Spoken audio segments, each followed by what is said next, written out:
अल्हम्दुलिल्लाहि रब्बिल आलमीन वलाकिबतुल लिलमुत्तकीन अस्सलातु वस्सलामु अला सय्यिदिल मुरसलीन।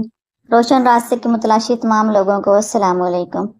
आज हम बात करेंगे कि हज़रत आदम अलैहिस्सलाम की वफ़ात कब और कैसे हुई, आप अलैहिस्सलाम की नस्ल कैसे बढ़ी और हम आपके कौन से बेटे की औलाद हैं। हज़रत आदम अलैहिस्सलाम ने अपनी कब्र के बारे में अपने बेटों को क्या वसीयत की थी, आपकी कब्र कहाँ है।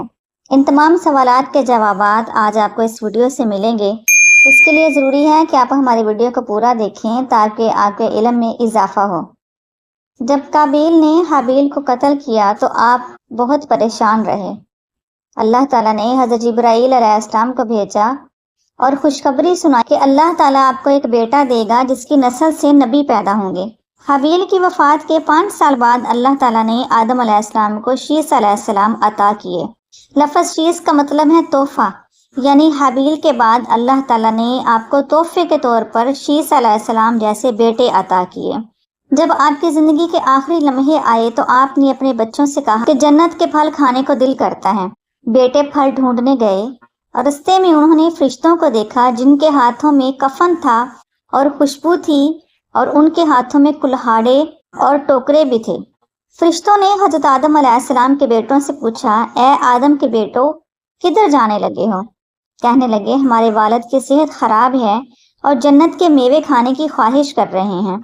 हम जन्नत के मेवे ढूंढने की कोशिश कर रहे हैं। फरिश्तों ने कहा, वापस चले जाओ, तुम्हारे वालिद फौत होने वाले हैं। जब फरिश्ते रूह कब्ज़ करने के लिए आए तो अम्मा हव्वा अलैहिस्सलाम उन फरिश्तों को देखकर पहचान गईं, क्योंकि वो वक्त ऐसा था कि उस वक्त रूह कब्ज़ करने वाले फरिश्ते घर वालों को नजर आया करते थे। हजरत अम्मा हव्वा अलैहिस्सलाम उन फरिश्तों को देखकर रोने लगी और आदम अलैहिस्सलाम से लिपट गई। हजरत आदम अलैहिस्सलाम कहने लगे, हव्वा पीछे हो जाओ। फरिश्तों ने आपकी रूह कब्ज़ की। फरिश्तों ने ही आप अलैहिस्सलाम को कफन पहनाया, आपको खुशबू लगाई, कब्र तैयार की गई और फरिश्तों ने ही हजरत आदम अलैहिस्सलाम का जनाजा पढ़ाया। हजरत आदम अलैहिस्सलाम को फरिश्तों ने कब्र में रखा और ऊपर से मिट्टी डाल दी और कहा, ए आदम के बच्चों, तुम्हारे लिए यही हुक्म है। हजरत आदम अलैहिस्सलाम को श्रीलंका में दफन किया गया। कुछ लोगों का कहना है कि श्रीलंका में नहीं बल्कि आपको मक्का मुकरमा में दफन किया गया था। और रवायात से यह भी पता चलता है कि नूह अलैहिस्सलाम ने हजरत आदम अलैहिस्सलाम और हजरत हव्वा के ताबूत भी कश्ती में रखे थे और तूफान के बाद आपको फिर बैतुल मक़दस में दफन कर दिया था। बाकी अल्लाह ताला बेहतर जानता है कि आपकी कब्र अनवर किस जगह पर मौजूद है। हजरत आदम अलैहिस्सलाम ने वसीयत की कि शीस अलैहिस्सलाम मेरे कायम मुकाम होंगे, तुम सब उनकी फर्माबरदारी करना और उन पर ईमान लाना। तो आपकी सब औलाद ने इकरार किया। हजरत शीस अलैहिस्सलाम ने हजरत आदम अलैहिस्सलाम के बाद रुश्तो हदायत और तबलीग की जिम्मेदारी ली। शीस अलैहिस्सलाम के दौर में बनी आदम 2 किस्म के थे। कुछ वो थे जो हदायत पर कायम थे और कुछ काबिल की औलाद की ताबेदारी पर थे। शीस अलैहिस्सलाम की तबलीग के जरिए कुछ लोग हदायत पर आए, बाकी नाफरमानी पर कायम रहे। शीस अलैहिस्सलाम की नसीहतों में से कुछ ये हैं कि आप फरमाते थे, मोमिन हकीकी वो है जिसमें ये खसलतें हों, खुदा को पहचानता हो, नेको बद को जानता हो, बादशाह वक्त के हुक्म को बजा लाए, माँ बाप की खिदमत करे, सिला रहमी करे, वो सदका देने वाला हो, दूसरों पर रहम करने वाला हो और मुसीबतों और तकलीफों में भी अल्लाह ताला का शुक्र अदा करने वाला हो। जब शीस अलैहिस्सलाम का विसाल हुआ तो उन्होंने अपने बेटे आनूश के हक में वसीयत की। उन्होंने मनसब संभाला। उनके बेटे कैनन और फिर मलायल ने मनसब संभाला और उनके बारे में अहले फारस का कहना है कि वो हफ्त अकलियत के बादशाह थे।